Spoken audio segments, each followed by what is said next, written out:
हर हर महादेव। कल्पना कीजिए, समुद्र तल से लगभग 11,755 फीट की ऊंचाई पर स्थित एक ऐसा मंदिर जहां हर साल लाखों श्रद्धालु पहुंचते हैं, जहां प्रकृति स्वयं भगवान शिव की आराधना करती प्रतीत होती है, जहां 2013 की भीषण आपदा भी इस मंदिर का कुछ नहीं बिगाड़ सकी। क्या सचमुच बाबा केदारनाथ स्वयं अपने भक्तों की रक्षा करते हैं? क्या केदारनाथ का शिवलिंग दुनिया के बाकी ज्योतिर्लिंगों से अलग है? और आखिर नेपाल के पशुपतिनाथ मंदिर का केदारनाथ से क्या संबंध है? आज की इस वीडियो में हम जानेंगे बाबा केदारनाथ के 10 ऐसे रहस्य जिन्हें जानने के बाद आपकी श्रद्धा और भी गहरी हो जाएगी। तो वीडियो को अंत तक जरूर देखिए।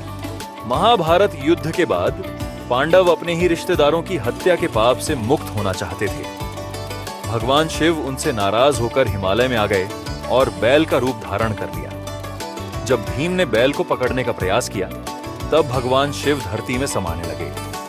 उस समय उनका कुबड़ वाला भाग केदारनाथ में प्रकट हुआ। यही कारण है कि यहाँ का शिवलिंग सामान्य गोलाकार नहीं बल्कि त्रिकोणाकार दिखाई देता है। भगवान शिव के शरीर के अलग अलग अंग 5 स्थानों पर प्रकट हुए।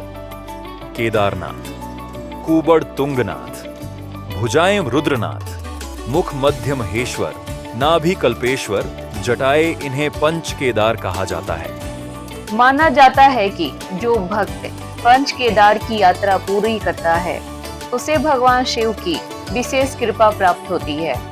केदारनाथ का शिवलिंग किसी मनुष्य द्वारा स्थापित नहीं, यह प्राकृतिक चट्टान है जिसकी आकृति बैल के कुबड़ जैसी दिखाई देती है। यही कारण है कि यह अन्य सभी ज्योतिर्लिंगों से अलग माना जाता है। श्रद्धालु इसे स्वयं भगवान शिव का दिव्य स्वरूप मानकर पूजा करते हैं। साल 2013 में उत्तराखंड में भयानक बाढ़ और भूस्खलन आया।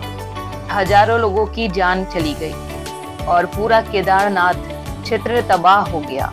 लेकिन आश्चर्य की बात यह थी कि मंदिर को कोई गंभीर क्षति नहीं पहुंची। मंदिर के पीछे एक विशाल चट्टान आकर रुक गई, जिसने तेज बहाव को 2 हिस्सों में बांट दिया। पानी और मलबा मंदिर के दोनों ओर से निकल गया और मंदिर सुरक्षित बच गया। इस चट्टान को आज भीमशिला कहा जाता है। भक्त इसे भगवान शिव की कृपा और चमत्कार मानते हैं। 8वीं शताब्दी में जगत गुरु आदि शंकराचार्य ने इस मंदिर का पुनरुद्धार कराया। उन्होंने पूरे भारत में सनातन धर्म का प्रचार किया और 4 धाम की परंपरा को मजबूत बनाया।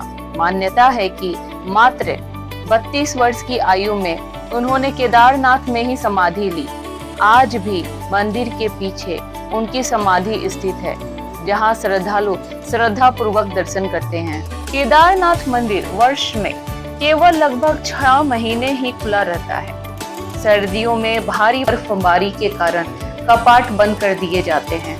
भगवान की उत्सव मूर्ति उखी मठ ले जाई जाती है, जहां पूरे शीतकाल में पूजा होती रहती है। मान्यता है कि मंदिर बंद रहने के दौरान भी भगवान शिव स्वयं इस धाम की रक्षा करते हैं। जब मंदिर के कपाट बंद किए जाते हैं, तब गर्भगृह में एक दीपक जलाकर रखा जाता है। 6 महीने बाद जब कपाट दोबारा खुलते हैं, तब श्रद्धालु उस अखंड दीप के दर्शन करते हैं। यह परंपरा सदियों से चली आ रही है और भक्त इसे भगवान शिव की दिव्य कृपा का प्रतीक मानते हैं। मान्यता के अनुसार भगवान शिव के बैल रूप का अगला भाग नेपाल के प्रसिद्ध पशुपतिनाथ मंदिर में प्रकट हुआ, जबकि पीछे का भाग केदारनाथ में। इसी कारण इन दोनों धामों का आध्यात्मिक संबंध माना जाता है और अनेक श्रद्धालु दोनों तीर्थों के दर्शन को विशेष महत्व देते हैं।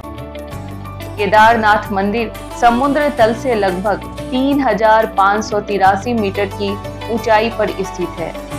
चारों ओर बर्फ से ढके पर्वत, मंदाकिनी नदी और हिमालय की शांत वादियां इस स्थान को अत्यंत दिव्य बना देती है। यहाँ पहुंचकर अनेक श्रद्धालु गहरी शांति और आध्यात्मिक अनुभव का वर्णन करते हैं। यही कारण है कि इसे केवल तीर्थ नहीं बल्कि आत्मिक ऊर्जा का केंद्र भी माना जाता है। शिव पुराण और प्राचीन मान्यताओं के अनुसार सच्चे मन से बाबा केदारनाथ के दर्शन और पूजा करने वाले भक्तों पर भगवान शिव विशेष कृपा बरसाते हैं।